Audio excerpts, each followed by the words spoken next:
Good morning, everybody. I welcome everybody to this much sought after session. The whole idea behind CVTS bootcamp was to give a window and a brief preview as to what cardiothoracic surgery holds for their future. So we had MBBS graduates, we are having MS graduates, as well as young CVTS graduates here amidst us who want to know what the future holds for them. So we received a lot of feedback from a lot of people that one of the key reasons which prompted them to attend this boot camp was the idea that how to build a career in CVTS. That is one direction they were looking for.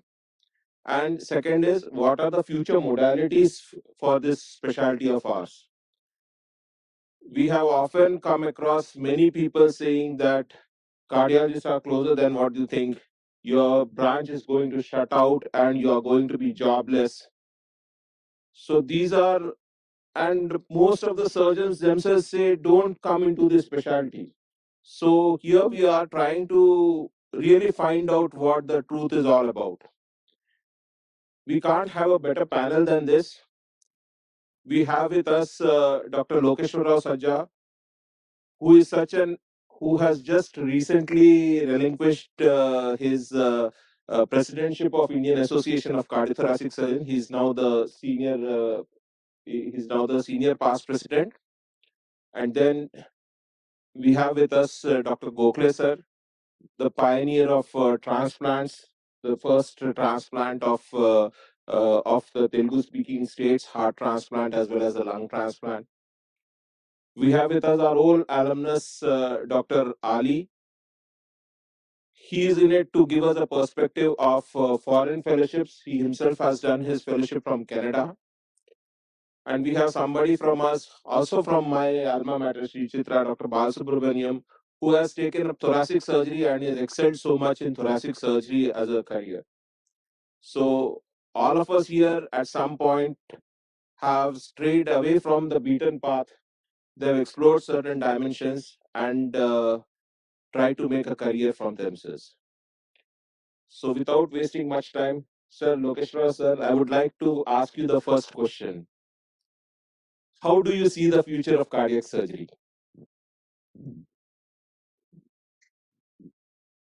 So now we're looking at this present state. The future of cardiothoracic surgery is going to be very bright because the number of patients requiring surgical management, heart diseases, are on the rise, alarmingly high. For example, the coronary artery disease, the incidence of coronary artery disease has highest in the India, and the procedures we perform for the coronary bypass surgery is almost to the tune of 1,60,000 bypass operations we had done last year. We are only next to the United States, where they have done 1,80,000 procedures in the last year in the United States. It is also, I would say at this point, the number of patients requiring surgical intervention for coronary artery disease is almost thrice the number of patients undergoing operation today. So we have a huge potential to excel in this field for the surgical management of coronary artery disease. We would be doing close to 5 lakh coronary bypass operations in a year. That is 2.5 times than what the people are doing. Because because the affordability for these procedures is no more a concern, because many programs are available in India to support these people, like Ayushman Bharat or state-sponsored state-sponsored programs for these people to undergo their surgical procedures. So we have large potential to excel in this field, and Yes, we are displayed in over the cardiothoracic surgery is a branch that is going to perish because the number of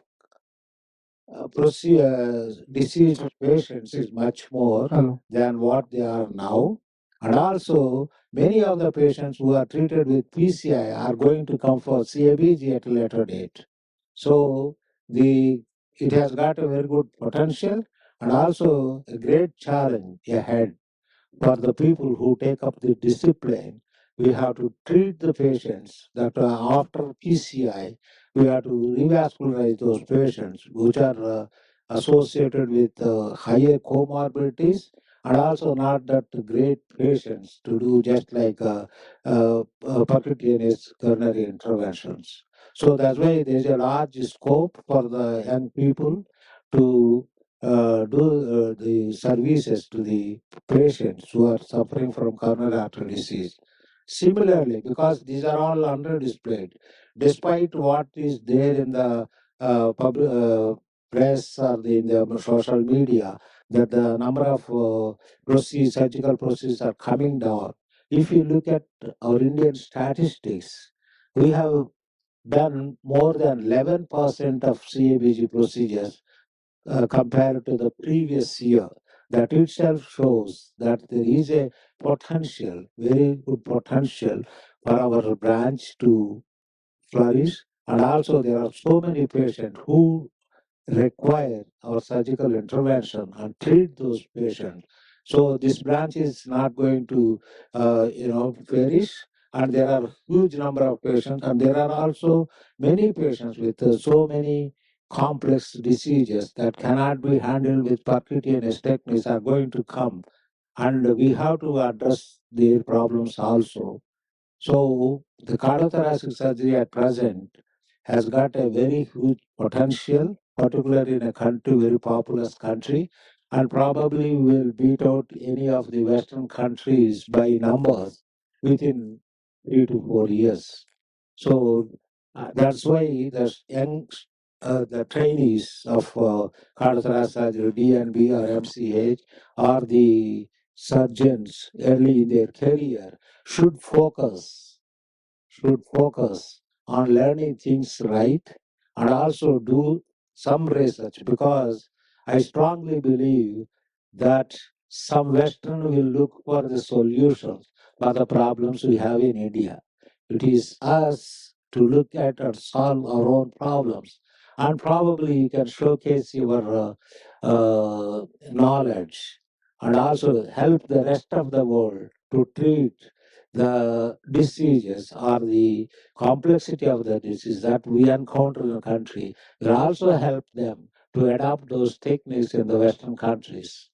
So that's why I think the cardiothoracic surgery in India has a bright future, and the youngsters should get attracted with it. To just say finally, the same situation prevailed 5 years back, 5 to 10 years back in the United States. So there were no takers for the residency in cardiothoracic surgery. Even the presidential address also they address how to attract the brightest people to cardiothoracic surgery. After repeated presentations, talks, and then discussions, now they reached a state. Now they started the I66 programs, where after their MD, the residents will go to do the cardiothoracic surgery directly without doing any general surgical postings. Now the competition for I6 program is such that earlier there were no takers, 50% of the seats were vacant. Now for one seat there are three candidates competing. And the people apply for the I6 program. Before they apply for the I6 program to any program director, now they have to develop a career in cardiothoracic surgery before entering. So they are looking at the number of publications, the number of presentations he has made before he applied for I6 program. So one of the residents who was with me, for 3 months in India, who was graduated from All India Institute. Now he's doing that career building to enter the I6 program. During 6 months, 3 months time he had with me, he has published 8 papers in the index journals. So that is the focus we have to have, because we have all have to walk that extra mile to make our specialty visible in the society, and also the need of our specialty to treat the patients. So that's why we have to work hard. And while it involves, while you getting training and residency, board certification, and then also participation in the continuing medical education program, and finally research and publications. Unless we do all those things, we will not stay forefront to lead the branch in the future. And cardiothoracic surgery in India, we have like that, even thoracic surgery. If you look at Dr. Balasubramaniam, he made, he has tremendous improved that he showcased his surgical techniques and all in the our national meeting. What all can be done in thoracic surgery, because all these patients are condemned to medical management and are just doing. Now, if there's a lot of disease burden, thoracic disease burden also there in India. So there are so many people going unattended, thinking that we will not, we are interested only cardiac surgery or only clean cases and all those things. But the disease, if it is present, we have to treat them, whether it is a chronic disease or this.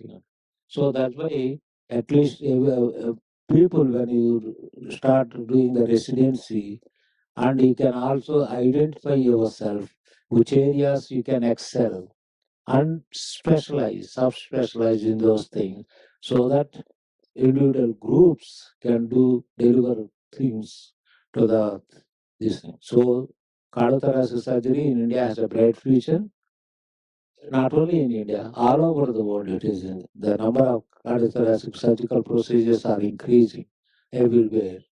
In the United States also, the thoracic, mainly, though the aortic valve for the disease for the aortic stenosis, PCI TAVR is the treatment of choice as a first line treatment, and for the high risk and intermediate risk, even the low risk also. And now we have a huge problem how to explant those TAVR valves if they are going to disease. So we have to develop special skills to address that. So our future will be much more complicated, challenging, but at the same time, it is very rewarding to treat those patients. Thank you, sir. We would always trust you to we would always trust you to answer any question with statistics and numbers. uh, Gokhale sir, you are into private practice. You have a lot of outreach programs, and you visit so many smaller towns and tier two cities as well. Are jobs available for our cardiothoracic surgeons once they pass out?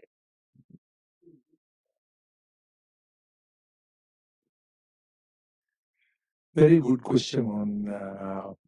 See, the thing is, no one creates a place for us in this world. We have to create place for ourselves. That's the most important thing we have to learn. See, how do you think the people who are selling cigarettes? How do you think people are selling the cars? How do you think the people are selling the so costly flats which cost about 10 crores, 12 crores? We don't really need them. But they create a situation where people feel that we need them. Similarly, remember, doctors, we think it is a service field, but it is not a pure service field. Even a service field, you have to compete with the people. I tell you, I want to ask you about, tell you about this future of cardiac surgery and why I want to go around. See, if you want to create a place for yourself, you have to work differently than others, not always the same. See, you start from here on the same road to Vijayawada, you go through that, you go to Vijayawada only. You want to go to Bombay, if you go on that road, how will you go to Vijayawada? So you have to work differently. Remember, The first thing is the future of cardiothoracic surgery is very safe. Remember the Darwin's theory, but the bottom line is we have to modify ourselves to the evolving needs. The surgeons before me, I don't think Denton Cooley traveled from place to place, or Dr. Prasad Rao Garu, who was the past NIMS director, traveled IMA to IMA or place to place like we did. Those days were over. Today, we have to sell ourselves. Remember that point. We have to, even if you got the best technique, Lima to LAD, which is better than a stent, better than any stent that's created, you have to tell it to the people. Otherwise, how do they know that that is better for them? So we have to sell. So the reason why this question of future of cardiothoracic surgery difficult, all this has come is for three reasons. One is we are always working under the banner of cardiologists. We are not exposed to the patients directly. We are waiting in the theater, we are waiting in the OPD, expecting someone to refer the patients. So we have become a background people.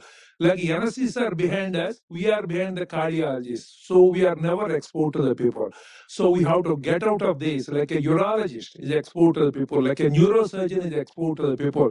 They do all those procedures. Even today, even radiologists are exposed to the people. See, for a long time, we never considered radiology as a frontline branch. Today, it is a frontline branch. So we have to make sure that we are exposed to the people. How do we do that? You run a clinic next to a cardiologist. But for that, what do you have to learn? Not just surgery. Surgery is only part of the whole thing. Who said cardiothoracic surgeons have to spend all the time in theater working like donkeys from morning middle till middle of the night? You run your OPD, you read your ECG, you do your echo or have an echo technician learn it. You do a treadmill, and then you go to the cath lab and learn the procedure, do angiograms. Who said you cannot do angiograms? No one to stop us from angiograms. It's only our mindset that is stopping us. So you learn like a cardiologist, you treat them like cardiologist, and then he has got an MI, refer to your cardiology colleague. You do an angiogram, he requires stent, refer to a cardiology colleague. Next time, see, you have to remember, even an enemy respects a powerful enemy, not a weak enemy. Oh, you are very good, doesn't work. You give a patient, he will give a patient to you. So first thing is you should get closer to the patients. I know a lot of surgeons who hate to go to see the patients in the outpatient department. They don't mind standing for hours in theater, in the ICU, counting the urine drops, but they don't want to talk to the patient. So get out of it, be a physician first, then a surgeon. So get in touch with the patients, run your clinics, learn other things like echo, reading ECG, doing a treadmill, interpreting it, and then do a few procedures in the cath lab. That mistake, I don't want to get into this angioplasty business. Otherwise, you lose TAVRs, you lose percutaneous matter. So that is one, get closer to the patients. How do you do that? You travel, you give lectures, you go to the IMAs, you conduct your outpatient. Most important thing is outpatient. That is one. Second thing that happened is because people say that there are a lot of technology developments of cardiology. They keep telling me, they keep asking me every year if you candidate, sir, cardiac surgery is going to die because everything going to be angioplasty. Never. There is no single procedure that can take care of all the patients in the world. There is no single drug that can kill all the bugs. We know that. So even coronary bypass surgery today has become so complicated. You want to do bilateral mammary radial, you want to do Y graft, T graft, X graft, or you want to do only veins, you want to do minimal access, you want to do sternotomy, you want to do hybrid procedures. There are so many options that are available. So you have to remember that we have to learn a lot of things to do these things. We have to modify our techniques to the patient need. How many grafts you put in, how beautifully did anastomosis, patient doesn't know. He looks only at the scar. He looks at how you talk to the patient attendants before and after. That's the most important thing in the practice.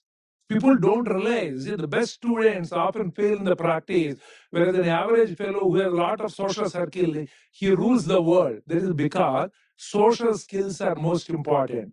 When I did the senior management program with IM Calcutta, there are a couple of things I learned. I always tell the youngsters, the first thing is, whatever you are in the world, It is only a maximum 25% of your professional skills. The best person can have 25%, no more. 75% of your social skills, how you handle to the people. Second thing is, you always keep a little time free. Don't work like a rickshaw puller. We are all accustomed to working from morning 7 o'clock till 10 o'clock in the theater, ICU, counting the drops.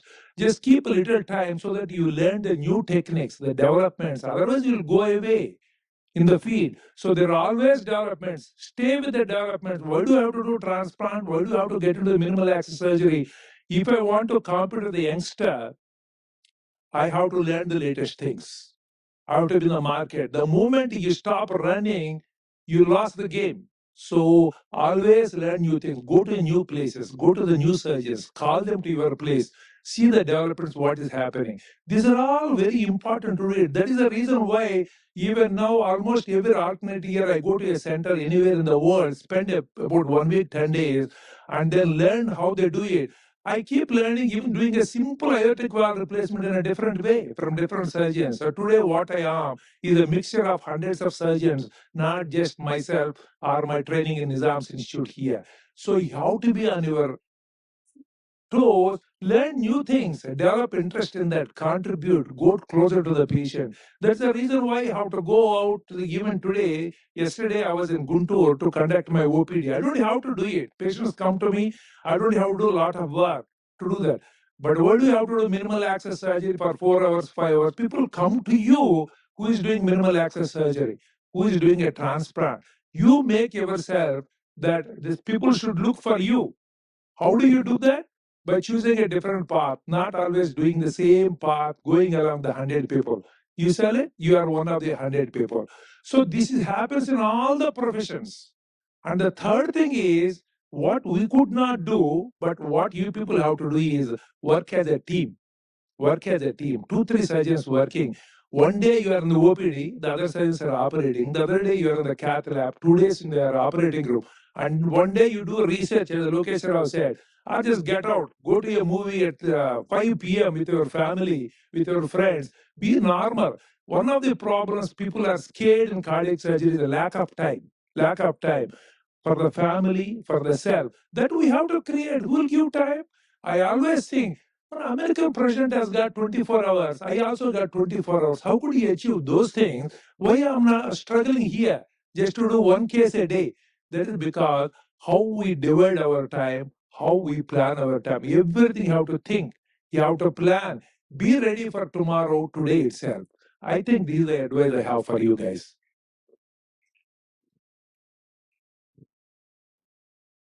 Now you know why we have this panel. Ali, I withheld this question from you on purpose because I want to come to you as a surprise, and I want an honest answer from you. You've been trained with us, and you've gone to Canada and you got trained abroad. Do you think we are training our people well enough? Or what do you think are the gaps in our training, or what is the nice things and what are the bad things?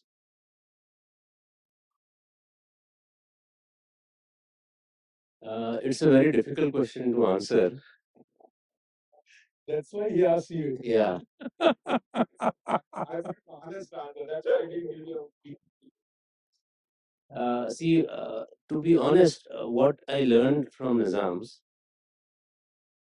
is what made is the 90% of what I am today.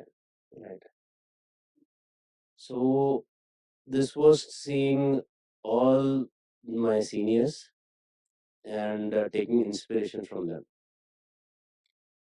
and it was very good. There are no second thought about it that the training in Nizams was substandard to any other institute.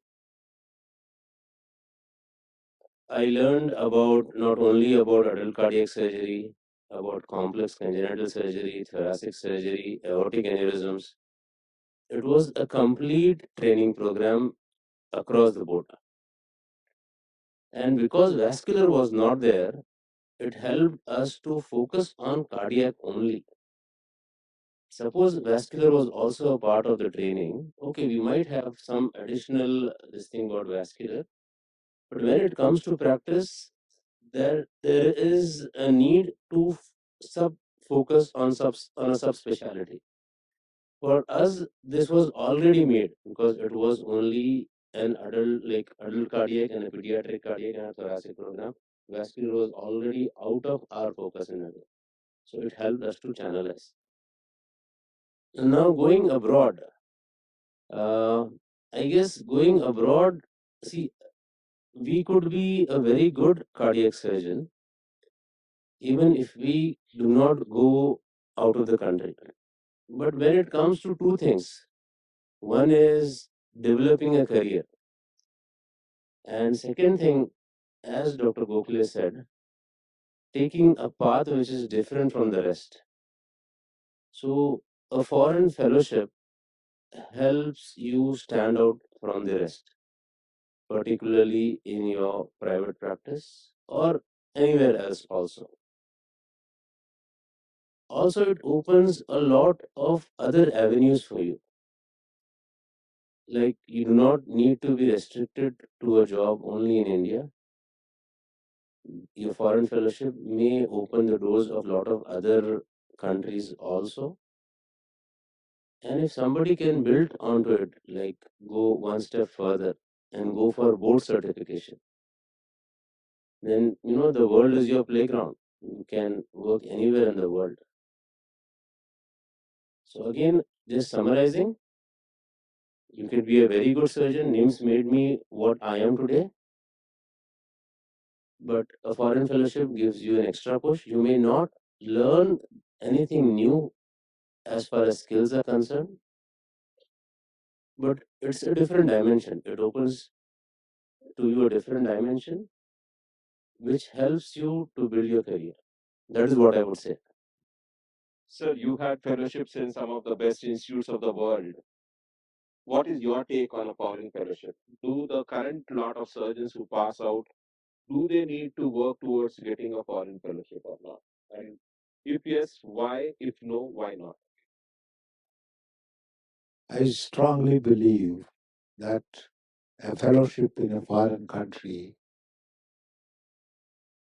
adds a new dimension to your career, because even in the best institutes you do in India, because they are no way inferior, because for example, I tell you one incident. When I went to Houston doing a cardiovascular fellowship, the first case I was asked to open is a reduced CVG chest. So as usual, I scrubbed up and then I opened the skin incision made and all wires are exposed and wires cut, and I'm waiting. The scrub nurse is not giving me the saw because I'm a very new person. She doesn't know whether I can do a sternotomy or not. Then I was just waiting, because if she has not given, anyway, we cannot do a sternotomy that too on day one. Suddenly, Dr. Cooley was under whom I am getting trained there in the fellowship. He just walked into the theater, just doing what is happening, to see what is happening. So he came to the head end and asked, Dr. Rao, why are you waiting? So the scrub nurse has not handed over the saw to me. Probably she thinks that I am not capable of doing this, or probably she is not instructed that she should give me a saw to me to do the reduced anatomy. Then what did he say? He told the nurse, Rob is from All India Institute of Medical Sciences. They do almost half the number of cases what we do in Texas. So you give him the saw, he will do what is to be done. So that's how I got my first anatomy there in Houston. See, in the background, if an institution you have passed and that is known, it's a added advantage. Even if you go abroad also, if the institution he got trained as known for expert training, then they recognize that it is not that. Even then, so we have got exposure. We did training at RNA Institute and also did my early consultancy at Apollo Hospital, Hyderabad. From there, I went to the US. I have done my USMLA after completion of my MCH. 10 days after completion of I took my exam for the USMLA. That we were gone to Lahore. So that's the time from Albany we flew to Lahore. And then we took the exam. So if you are focused that you have to do a foreign fellowship, whichever country it is, so you have to also get prepared to do that. You have to walk that extra mile. Because unless if you have a desire, that's fine. But to fulfill your dream, you have to make yourself ready by doing all these things. So you may not get much of technical aspect, and definitely you will see a lot of surgeons. You see how the same procedure is done differently and more accurately, and the outcomes you look at it. Sometimes we struggle if patient got into low cardiac output syndrome and all, how to struggle it, how to bring it out. So you know the methods how patient will not live into low cardiac output syndrome, do all the correction that is needed appropriately, timely. So that's how we prevent some complications.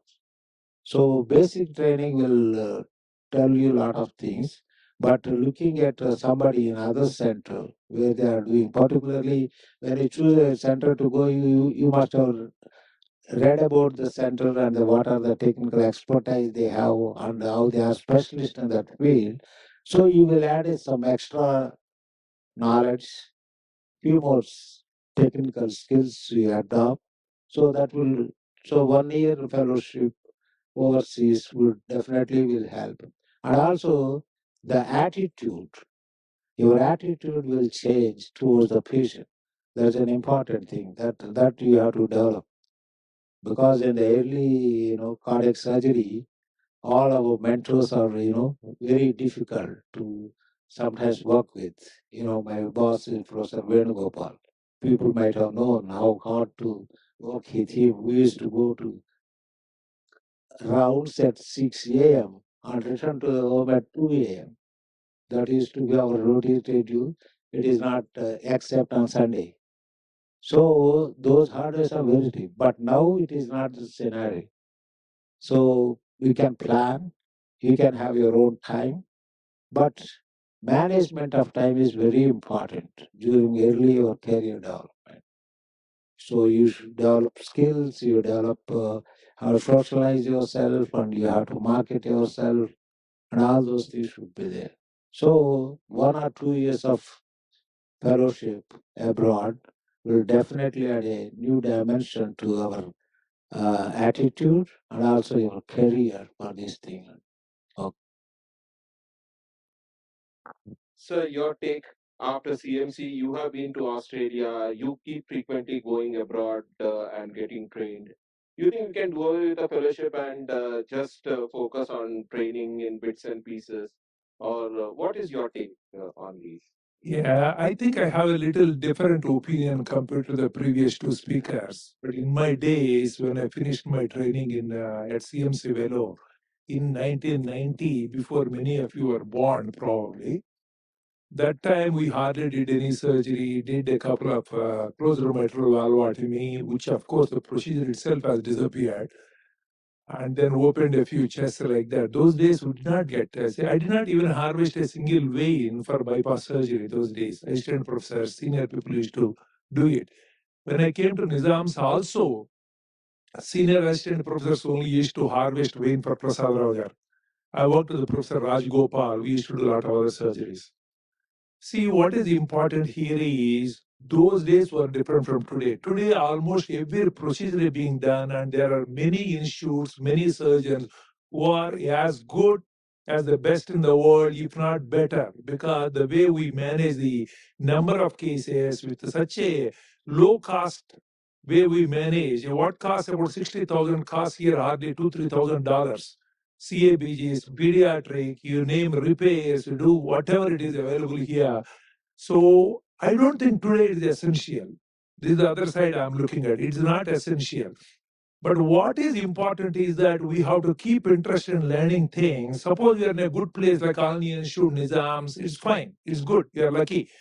But then even if you come to even if you happen to do a post-graduation, a average place, don't get disheartened. You see, you have a long way to go. Once you finish training, after that, you keep visiting the places, spend a month with some of the best, but don't choose the average. Go to the best in the field. Spend, say, a week or 2 weeks or 3 weeks as observer.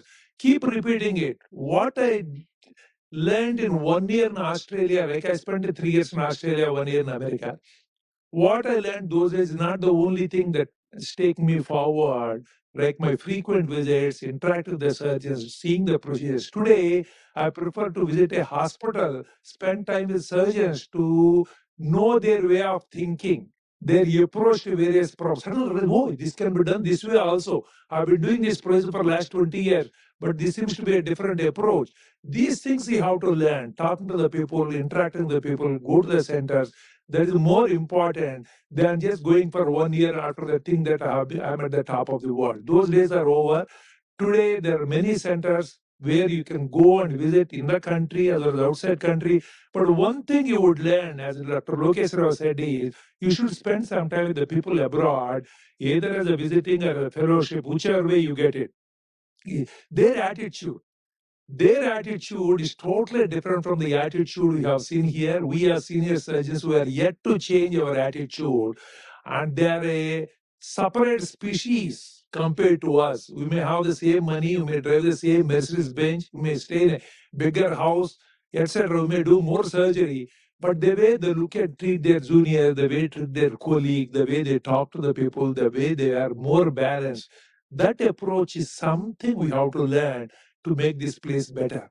But today, end of the day, foreign fellowship is not essential, but exposure to different surgeons who are good in their field, frequent visits to the people, interacting with them, keep learning, that is most important for a long path we all have. Thank you. Thank you, sir. Obviously, diverse opinions are required so that people can think straight.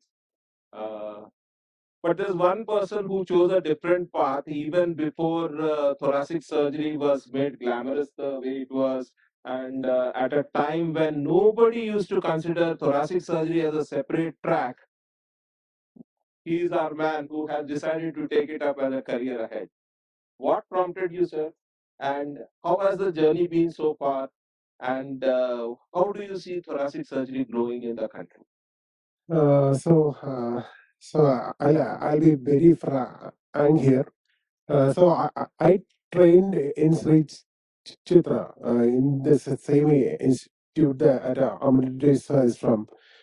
There in almost feel in almost all the cardiac training institutes in India is 90% cardiac and 10% of vascular orthodoxy.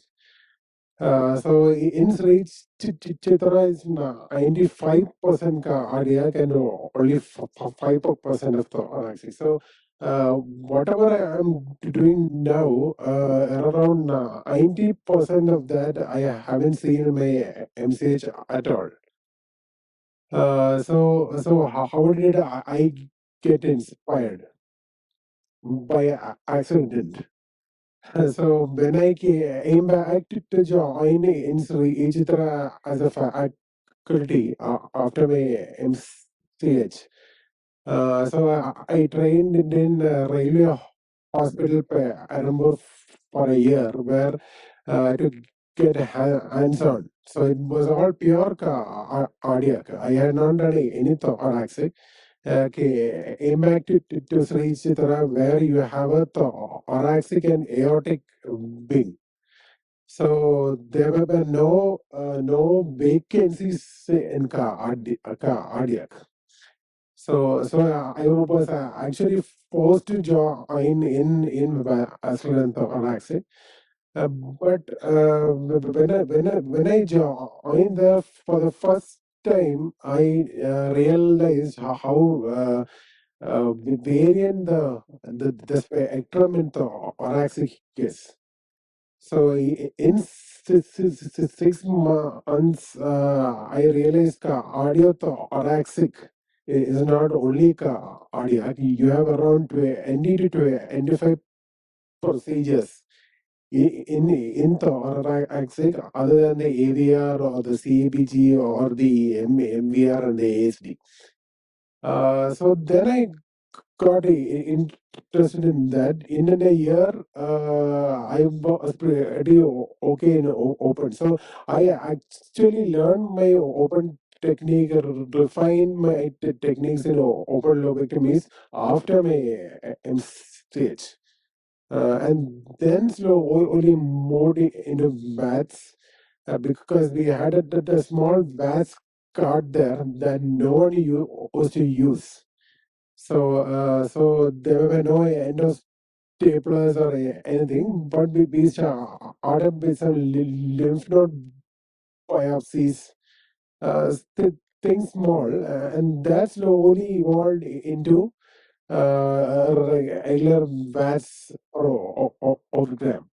So as was saying, it's very important to go to multiple institutions and see how people are doing lobectomies. You do open through many thoracotomies, how they are doing through VATS, how they are doing through robotics. So one point I have realized when I spent some time in US and all this, we feel once our MCH is over, is cleared, we are all way up there.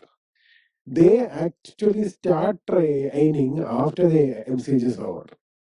So they go and work in centers where they do quality work, highest quality of work they spend in there. It may be 3 months, 6 months, 1 year, or 2 years.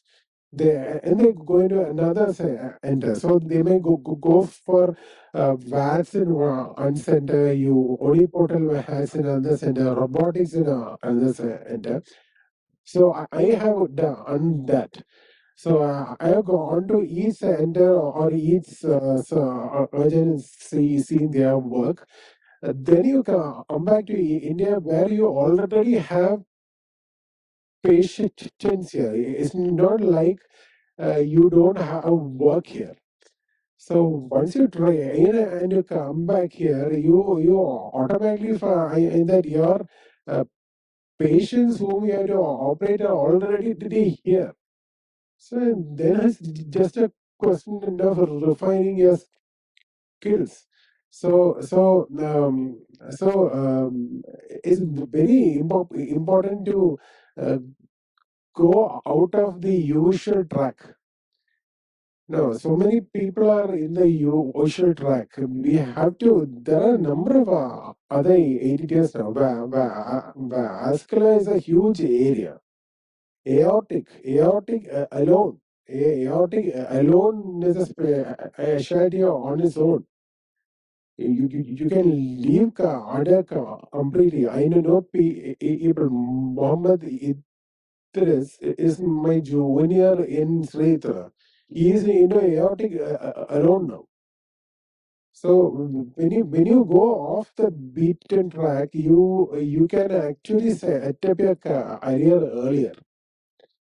So some people feel it's risky to go into a unknown area, but actually, if you're smart and if you really work on that, you become a good practitioner in that area very early.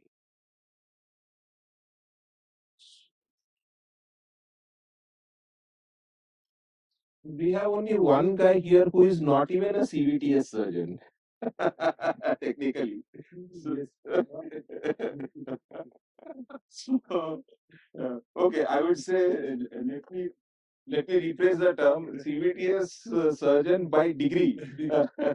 But however, Dr. Manjunath, you have taken up minimally invasive thoracic surgery. It is as off-beaten a path as it can get. Because I'm sure there was nothing in robotic surgery, in thoracic surgery when probably you might have started. Actually, Thought process being, what are the journey being like, and how do you envisage the future? so when I joined postgraduate in AIMS, we had Dr. Arvind Kumar as a unit head. So he was I think, one of the first few surgeons who was doing robotic thoracic surgery in the country. Somewhere it started with that, sir. And then somewhere I was also drawn by the whole thoracic field. And then over a period of time, I understood that, okay, the era which will come with us and after us will be about super speciality.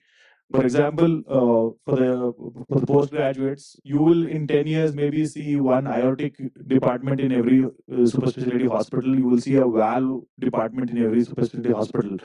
So I somehow felt that, okay, we should be more specialized and stick to one thing and do that more often to improvise ourselves, improve ourselves, and maybe do better in that field.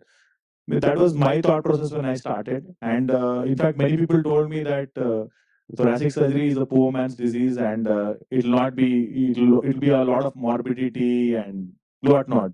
But then at least now you can see that with robotics and VATs, it's very glamorous, and I mean, and financially also not a bad deal. It's a viable project. And I visit to many parts of the country. I go to Kolkata, Indore, Raipur, Bhopal almost every month. And the surprising part is there is not one good thoracic surgeon in Bhopal, Indore, Raipur, all these places. So if you say that we are not getting jobs after MCH, then you're not exploring enough. You're not trying to see what the potential is in each of the places. Even if you go to places like Vijayawada, Vizag, no one is doing exclusive thoracic work. Yes, they are doing bits and pieces, but if you are able to do a concrete work in thoracic where you're concentrated on doing minimal invasive, robotic, then definitely you will have a scope for that. So I felt that when I was doing my post graduation and after post graduation, so I took up that field, and it seems to be working well till now. But and definitely, I think for the future generation also, it will work well.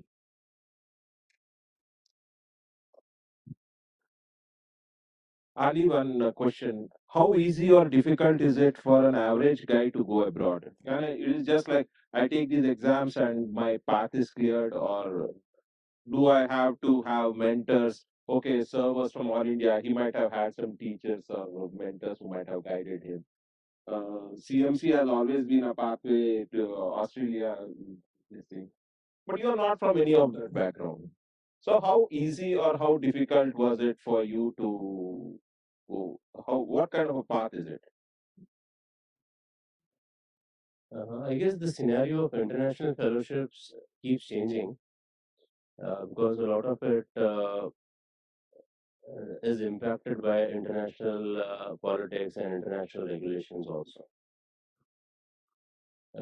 When we look at international fellowships, basically there are different criteria for different countries. Like you have the European countries where you have a language requirement. For these countries, if you have the language requirement, then the path is very easy. But it comes as a surprise to most of us, like to have to go through French or German. It's a painstaking journey. So most of Indian students, they are looking either at North America or Australia or New Zealand for their fellowships. I guess the most important thing which is eye-catching for the program director who is sitting there, one is, as sir said, was the institute from where you have trained. Second is your mentors, the reference letters which you carry. And third is the most important thing is the research which we lack. Suppose if we have research articles, then our CV stands out. Uh, I guess these are the things which will make the job easier for us. If we have some research, then our CV will stand out. Fourth is there is no specific rules for us to go through a path to get a fellowship. We have to write to various program directors. Like maybe if we write to 100 people, we may get a reply from 3 or 4. So that's how it is. But if you are CV, like if you are from a good institute, if you have got good references, if you have got good research, then it makes the job easy. We compete there with a lot of other students from other countries who are funded by their government. That's what makes it very difficult for us. Suppose if somebody is being funded by their government and the government is paying their fees and their accommodation and everything, and if we do not have funding, so we are basically the university, the abroad university is dependent on like donors who are going to fund us. Suppose if they do not have anybody to fund students from developing world, then our chances of getting into a program go down. Another important thing is when we talk about different fellowships, all of them are not equal. There might be some fellowship which is not desired. It may not. It may be in a specialty which nobody wants to do, and the applicants for it may not be very much. However, this may give you an entry into the system of fellowships. You go into that track, spend a year, get familiar with the bosses, and your next fellowship becomes very easy then. That is something which can be tried. Suppose if you have a very competitive fellowship, like everybody wants to go for minimal invasive, you may not get readily into it without funding or other things. I was talking with Hari the other day. So he's facing a similar problem where he got accepted for a program, but they asked for funding. But if there is a fellowship where not much applicants are there, it may really not help you gain skills, but it will help you get into the system. And your next fellowship becomes very much easy.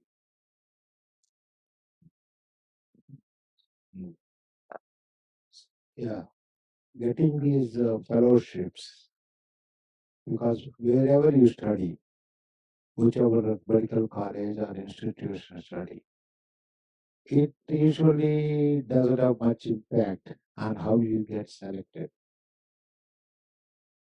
When I first wrote a letter to Dr. Cooley, when I was a medical student in Guntur Medical College, but they may not be knowing what is Guntur Medical College also. And the first letter I wrote to Divaki, that is saying, most of the times they don't even, they will respond, but not the same person you have addressed him. Professor Arthur C. Beale, he has written the mail saying that to get a fellowship here, you have to get the requirements like paid fellowships, you have to clear the ESMA, ECFMG and all like that. So wherever you study, if you have a aim to do this thing, there are so many ways. You need not be a best of the students, you need not be academically this thing, or you may not have the, there are so many things that have happened in the past also who are not academically good also. When Favoraro went to US, he could not clear the ECFMG for several years. To get into the thing. Then he became a faculty at Cleveland Clinic. And of course he left Cleveland Clinic also to start his career in his home country. And he started Favoraro Foundation. So getting anywhere, it is not necessary because all the fellowship programs have got a lot of name and fame. We may not get this is because of their statutory limitations. But if you want to know, you can always go, even because for these English speaking countries, the language is not barrier. Suppose if you go to European countries, probably you have to learn their language. Even when you go to a job in these countries, you have to learn this thing. When I was offered a job in Germany, I was asked to first learn Germany. So I have taken a 1 month course on Germany also. Of course, I did not go there. So similarly, if you have an idea, so you have to work out this thing. the background where you have passed out or the knowledge you have, it is all secondary. Only thing is the aim to do that. That is the important thing. And then how to accomplish that. There are so many ways. If not one place, then other place you will have. But if you have that idea and the aim, you can get it. There are so many things without any exams you get in there, or without some language. If you have the barriers, you have to clear those language, these qualifications, and then we get it. But definitely, even otherwise, as Dr. Gokul said, if you once you are in an early career as a surgeon, so you can visit. That doesn't require anything except a visiting visa for that country. You just go there and then see, because the learning, as Balasubramanian said, in cardiac surgery starts after getting your MCH or the RNB. Because you have the fundamentals in hand, but actual learning, how do you surgery and all. But we are not like that. So when I getting trained in MCH, I have not harvested a weed. Okay. Then only after that only. We have not seen the radial artery being harvested. We are harvested in practice. We develop various techniques of developing harvesting. So the learning starts there. You're only just legally are entitled to practice cardiothoracic surgery. That is the degree where you stand. And the rest of your career development is in your hand. But you have to plan in a way, because all places may not be rosy. And when you get a first posting, it may not be very ideal, but you should be paid to change your position and go to some other place. So that only we survive the Darwin principle. You have to adapt whatever the condition they think. Ultimately, the goal is to become a cardiothoracic surgeon, which is subspecialization. It's whatever is there, depending on that your interest and the need at that particular point of time in that region. So that's how you have to choose your job also at the day. So whatever is there without being waste, because looking for something which is not getting and all, waiting for 6 months, 1 year, there's no point. You cannot keep idle. Anywhere you go to the any programs in the United States or then, if in your CV there's a period you have not worked, you have to give explanation. Even you apply for residency also, they will give an explanation. Anything you gap more than 6 months in your career not doing anything, it puts you down very low in the list for the selection. So that's why do not waste any time, even if it is not a ideal placement you have, but you have got one place, you work on there. From there, you keep working, but do not stay away from the work and then make the career. So that is good when it comes to abroad. Uh, ho- I just want to tell you one Ah, sentence. sir. See, the bottom line is, so I tell you, all those things are important, but the bottom line is the right fellow should write a note to the fellowship director to give you an opportunity. I tell you, in this country, we depend on marks. But in those countries, if a person who knows the coordinator of that fellowship program or one of the consultants, if they write a letter, whether you took 10 years to complete cardiac surgery, whether you had any publication at all or not, you have not done any work, they will take you and train you. So when you go to the conferences, very important that you keep an eye on these foreign speakers who are coming, get in touch with them, or see if someone like Lokesh Rao is talking to them very closely, then ask your boss to talk to Lokesh Rao. That is the bottom line. I'm telling you, I have a lot of experience with America. For me, for my daughters, all that. You just catch a right person. If not this year, next year it is going to happen. So be on the lookout. I tell you, I'm sure, I don't know. My feeling is, even though Lokesh Rao has written letters to Debeki, all these people from EBS days, I know he was the senior. But my feeling is the letter which changed is probably a letter from Sitaram Reddy, who worked with the Denton Coolie, who said, Lokesh Rao is good working with him, I want to help him. For me, Dr. B.V. Ramarao wrote a letter. I wrote from Nizams. I worked for a couple of years here, 1992. Every day, daytime surgery, there used to be a typewriter in the office, type a letter and post. Those days, no email, nothing. We never had those things. I at least posted 100, only 5 or 6 responded. One was close to giving it, but it was getting delayed. Then Dr. B.V. Ramarao wrote a letter to Australia where he worked, and there comes the letter of offer. So I tell you, most important, keep an eye on those guys who worked abroad, or when these people come from abroad, show interest, talk to them. If not this year, next year they come again. Most of the people keep coming to our conference. Again, talk to him, make sure you get familiar with them. And there's nothing that cannot be achieved in the world if you are persistent and persevere with that. It's not difficult, it's not impossible, it's difficult, but it's not impossible. Yeah, that's a very important thing. Because actually, when I got the fellowship, Dr. Cooley visited Hyderabad in 1990 February. He came to attend a meeting, IACTS meeting in Bombay. So Dr. Setaram Reddy, with whom I am working from Gokhale also. So he invited him to come to Hyderabad. So he came to Hyderabad and he has given 4 or 5 talks, 2 in Apollo Hospital, another in Osmania Medical College. He spoke on cardiac transplantation. That was a very hot day, and people are sitting in the windows in the Osmania. So that time, I was introduced to Dr. Cooley by Dr. Setaram Reddy. So, so then he said,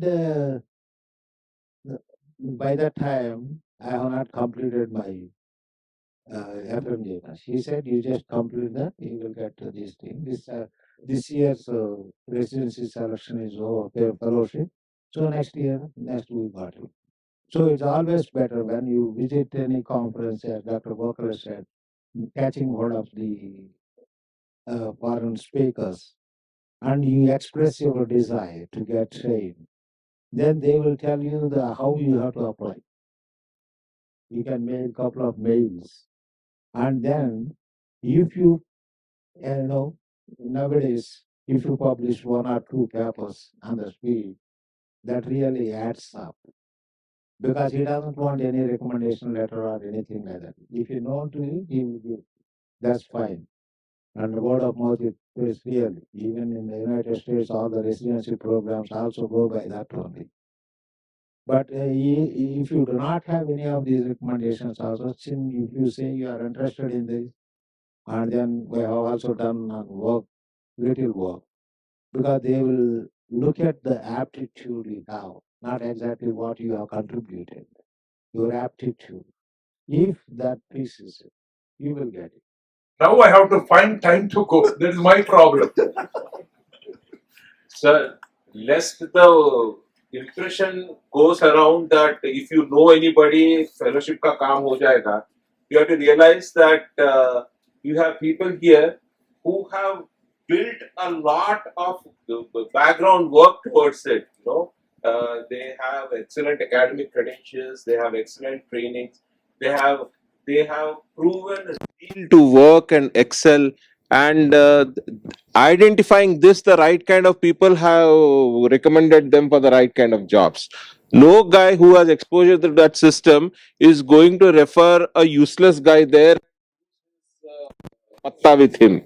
So let this not be a impression that just recommendation will help. You have to have a lot of background build up to it. Dear students, if you have any questions, please, we are about to, we can keep conversing all day long, but if you have any questions, please raise your hands and please feel free to ask.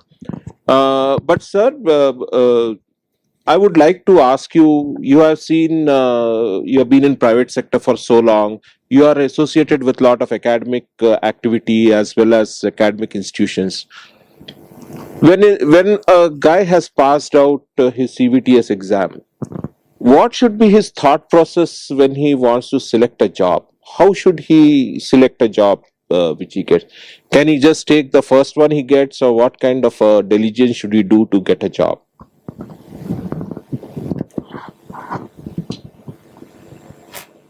So, for the question that Amaresh has asked, I will take myself as an example for this. Take it closer.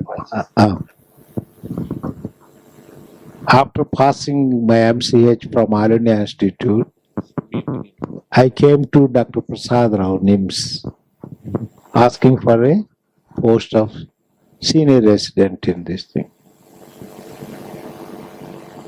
So Dr. Prasad Rao said, I have only two posts. Two posts were already occupied. Dr. Dharmarakshak, Dr. Damodar Reddy. These are the two people already there. Then he asked because I thought I will be joining because the names, because my boss also was part of the, when the institution set up and he has got people there. Then I thought I will go to, because I belong to Andhra Pradesh, so I came to Hyderabad. So when I came here, then what was thought the process of getting admitted into NIMS and all that. So in the first go, I was stumped because when I there, I have no idea what to do after that. Then Prasad Rao told me there is Dr. B.V. Ramarao, he is also from RNA Institute, he is working in Apollo Hospital. If you want, I will put a word to him, Dr. B.V. Ramarao, so you can go and talk to him. Actually, I know B.V. Ramarao earlier also because he was a consultant for some time in RNA Institute, then he left. So when I went there to met Dr. B. Rao, immediately he said, okay, there's a vacant place is there already. One of the surgeon has left, junior surgeon, so we got the job there.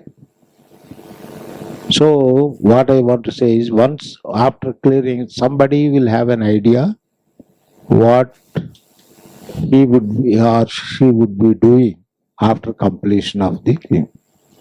So then they will plan. So they will choose the place, which place you want to work, what position you would be getting, and what you expect, what are you expecting. And then you choose a job like that. Or somebody, first let me complete my MCH or DRNB, then I will take a little break and think, and then we start again this thing. Plan the career. So wherever, because you may plan, but you may not achieve that, because whatever you would be planning would be a lot of competition. There are so many factors that influencing posting there or not. So whatever you get into this thing, but while choosing any post after this thing, you should not get into a loop where there is a vicious cycle like thing. You will be going there and moving there and all that. We have to give a thought for this thing. Suppose if I go, what would be my career like that? Or if you have already some plans, so I will do this job for a year, 2, 3, or 4 years. Then I am planning to do a fellowship or this thing or all. Or you are going to move to any institution where there would be exams, selection, and all those things. Planning that. So during this period, soon after completion of the thing, at least to have a temporary plan for the next 2, 3 years. Depending on that, depending your familiarity with the place and your acquaintance with the people, you choose a job. Because it should not be very difficult place to work and all, and then a lot of hardship, and then getting, you expect with lot of surgeries to be done and all, not getting. disorder. So those are the things should not happen. But you plan, think, and what you expect to be reasonable for you and for the people also. Because otherwise they will not be, because all when you join a private place, nobody will give you immediately at day one to do sternotomy, take down memory and all, which will not happen. So first you have to work there, prove them that you know something, taking care of those patients, and then helping him like that. So it is only a gradual process, but at the same time, this should not take too long also, because at the end of 2 or 3 years, you should be an independent surgeon. That should be our goal. So based on that, whichever place he comes, we have to choose. And if you choose to join one place, just immediately realizing that things are not clear and are leaving the place, that will give a very bad taste for you also, and also for the person. When you look at the scene, if somebody has joined and left in 2 months time, then you will think this way would not be staying whatever he expects if he doesn't get and all. So that will have a impact on your career. So whatever place you set in, you work there at least for 1 or 2 years, and then try and change the environment to suit your this thing. If you cannot do it, then we have to leave. So immediately, that's why keep changing the postings often doesn't reflect well on your career. The next employer will not be looking it as a very positive sign to recruit you. So wherever is there, in the first go, you think what you are expecting, what you are getting, and how you can do it. That should be always like that. And do not waste time just looking for an ideal job. That may take 6 months, that may take 1 year. While working on that, you have to join a job and work there. Do not sit idle for looking for the most important work you want to do, or most desirable thing if you do not. Whatever you get it, you have to take it, but not like where you join a place where there is no work is going on and thinking that we will learn all this. Those are things that you should. At least whatever place you join, you should get adequate compensation. That should be viable for career to develop, and at the same time some work has to be going on. Whether you get to do or not, it's secondary, but at least some work should go on. So then you can pick up things, and then on that, based on that, you build the career. If you are not getting more than in, so maybe you can do some research, some publications, so that it is also helpful in building the career. Or you learn things faster, then your technical skills also improve. So then you have to, compensation what you get, you may not get adequate, but the other thing, to live enough earning to live life, that you should earn. And your main focus is on the future career, how it is going to help this post. That is important.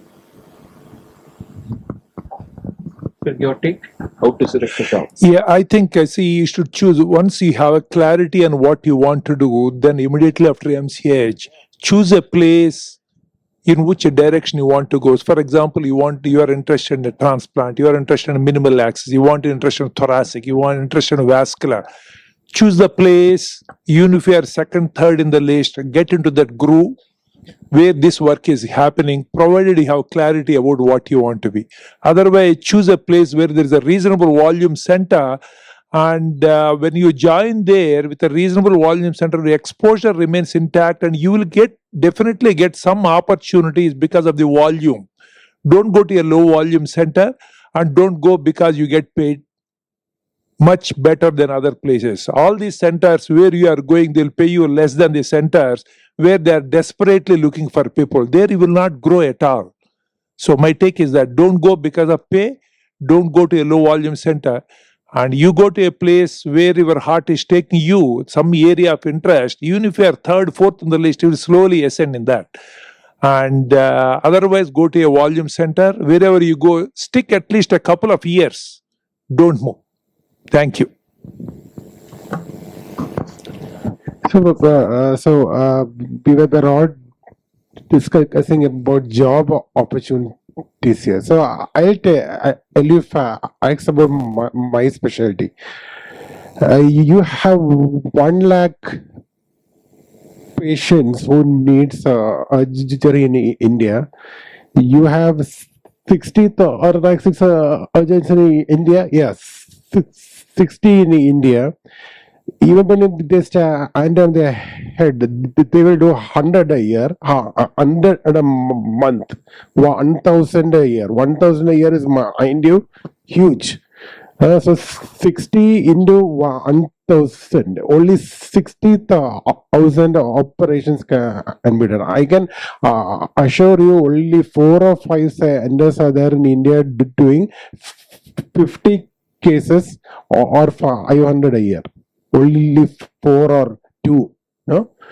Yeah. So the RCA scope in thoracic 2 is the payment is almost same or higher than cardiac because you are a niche area.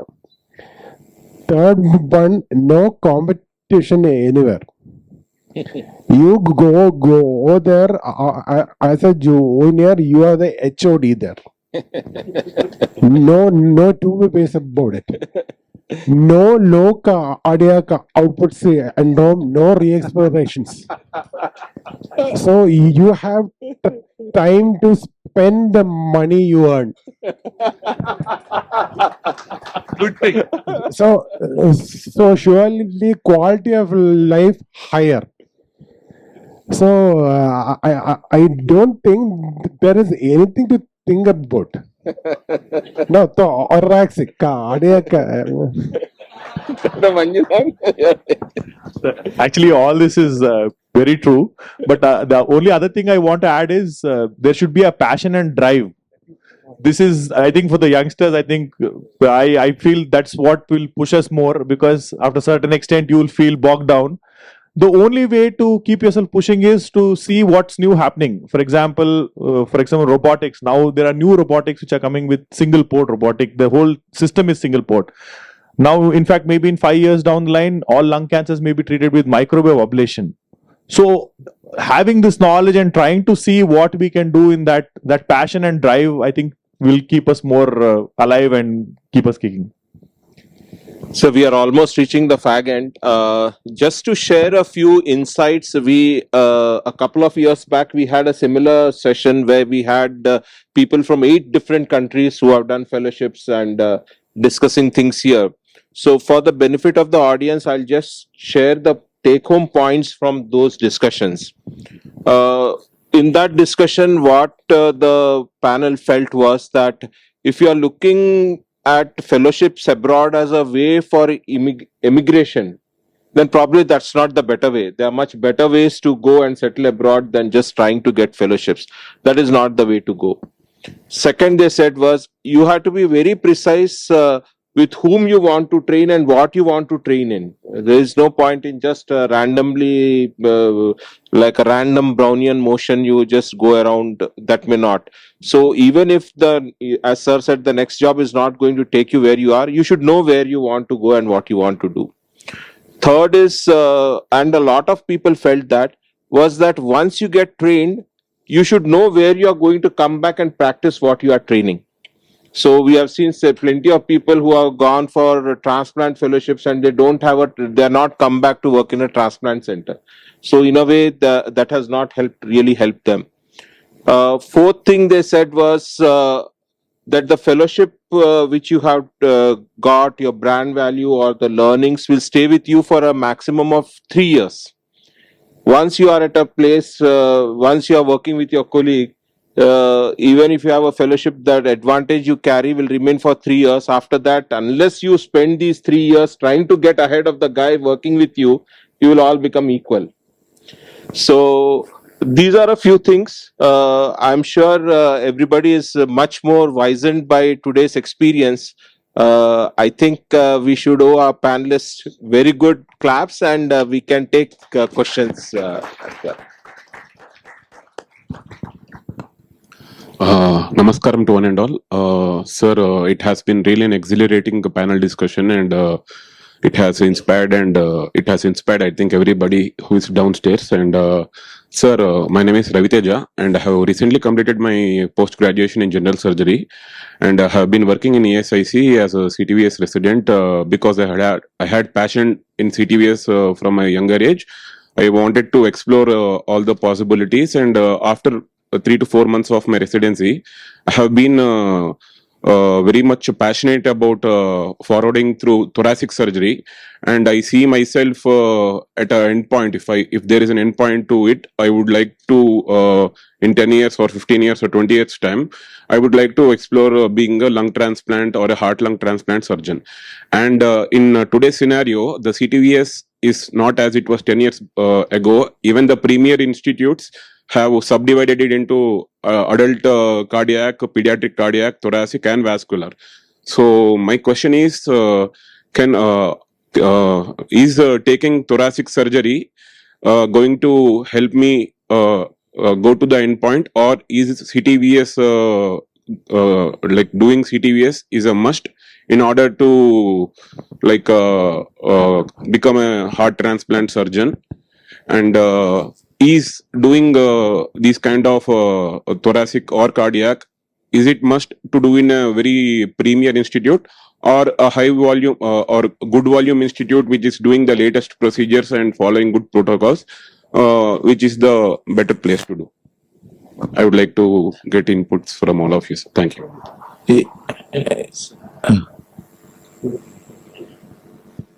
See, if you want to become a thoracic surgeon doing lung transplant, anyway, you are not doing residency. Are you doing residency now? No, sir. Not into that. Not yet stage. joined anywhere. Yes, sir. Yeah, because I think for doing transplants, probably we also should have the knowledge on cardiac surgery also, because you may have to do heart and lung transplant also.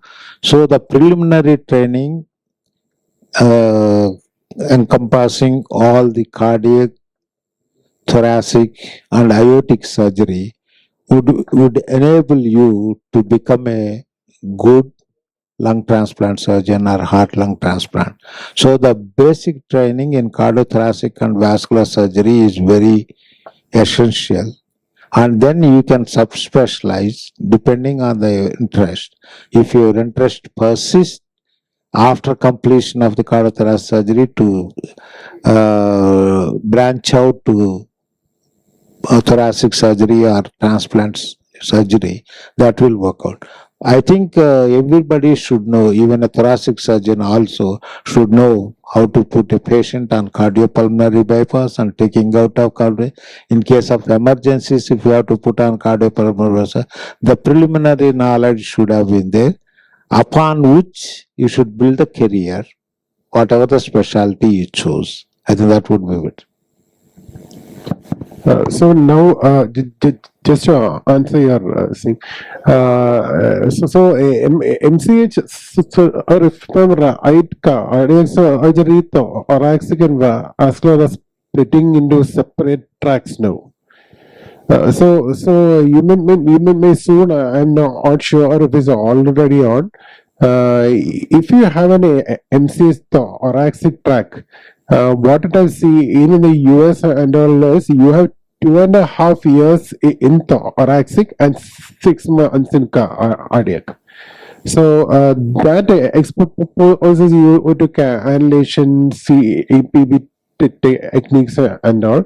Although you are not spending a long time in that particular branch. So 2.5 and thoracics. That may be implemented in India soon. So there you have your cardiac surgery exposure and you have your thoracic exposure. That may be adequate. One, two is transplant. You are working in a larger center where it's not really possible to do long term thoracic or cardiac and transplant. So ultimately, if your aim is to become a transplant surgeon, you may ultimately be forced to be only a transplant surgeon. So obviously, your cannulation techniques and all being in that institution, it will improve. So it all depends on where you want to work after your initial training. So I don't think so. You'll have a lot of thoracic surgeons who may not have had formal cardiac training, like somebody who is again DNB thoracic. They won't be exposed to cardiac surgery at all in India. So it'll if you ask me if it's ideal, no. You'll be more comfortable on day one doing a transplant if you have cardiac surgery exposure. How much you have depends on where you work. Yeah, I think you need to have either MCH cardiothoracic or thoracic surgery. In case you do not have an exposure to the cardiac, the easiest thing is to have a cardiac surgeon as a partner in the whole thing. And second thing is, you need to have good exposure in the transplantation. You see, our days are gone where I did fellowship in 1992, did my first transplant 2004, almost 12 years later. I had to refreshen myself, go with the team and do all that. So we managed. But today, with the existing scenario, you need to do at least a year of fellowship in lung transplantation or heart-lung transplantation, the same unit. And then you come back, should be able to do it. But along with the lung transplantation, you need to do at least other surgeries initially. But with the experience, working in a dedicated center, then you can only do a transplant in the future. But what is happening is some of the centers abroad who are doing only transplants are reverting back to combination because there's a lot of burnout rate. You do in the middle of the night, daytime is like the software guys. Half of the times, at least they work for 10 hours, they can sleep in the middle of the software development, but you can't do it. So I think it's always better to do some thoracic surgery or cardiac surgery along with the transplantation. So when you feel you are tired with this, you can at least do some bread and butter procedures. Sir, sorry. That only, sir. What I said that transplantation, the effects of any branch. So initially, if we take thoracic, we'll be learning what the primary invasive. Yes. So, from someone who has not come from cardiac background, I think one of the deficiencies I feel is management of CPB and ECMO. But if you're working in a super specialty hospital, then you will always have a colleague or a senior who can help you out with all that. So, if your interest is only thoracic, I think you should directly take DNB thoracic surgery or MCS thoracic surgery and pursue it. And then you can always see what next you can do after that. Because if you want to do thoracic, I don't think there's any point doing CTVS at this point. A small word of caution when it comes to picking up hyper specialized courses like pediatric cardiology, pediatric MCH pediatric cardiac surgery, MCH gynecological oncology. Our departments are not geared to accept these people. When we advertised, we know we want a pediatric cardiologist, we know we want a pediatric cardiac surgeon. But if somebody is applying as a DM pediatric cardiology, my system doesn't let me accept them. He has to come in as a DM cardiology and then practice dedicated pediatric work. So we have a pediatric surgeon with us. If he were MCH pediatric cardiac surgery, I can't get him into the system. I can get him only as an MCH Cvts who is now specializing in pediatric cardiac surgery. So there are certain practical hindrances. Our ambition and the ground realities may take some time to sink. You cannot get into this, but you can get in some other organization. But sir, The future is subspecific. Yesterday I was shocked to detail. The Apollo.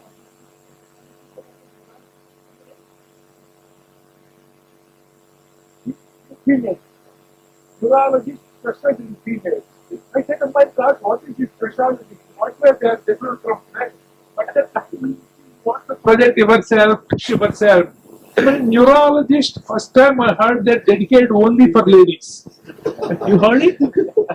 so very soon, like left breast and right breast and a little pinky finger of left hand or something like that. How you sell yourself? So as we talk, our hospital is actually having a program of women in IP today. So intervention pulmonology. Someone after a MS called me, and he told me he wants to do only robotic thoracic. Yes. So he wants to do only robotic thoracic. So that's not a practical to be patient to become. You don't want to become an open thorax agent. You want to do only robotics. So we do 2 or 4 robotics a month. So if you are only a robotic thoracic agent, you won't have any work. So practicality to show out by there. 1 to 2 is if you have a complication in robotics, you have to be super and open to solve it. So there is no going straight into robotics. You have to do that basic work to go higher up into higher specialties. We can keep discussing offline. Sir has to leave, and we are with Mr. Rao sir for the next talk as well. So we wish to thank you for your wonderful session.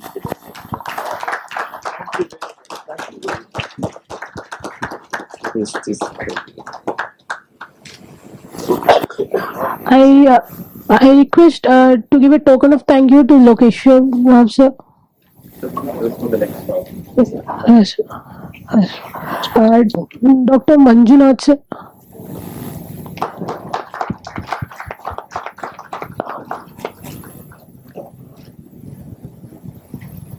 Dr. Ali sir. Thank you. Thank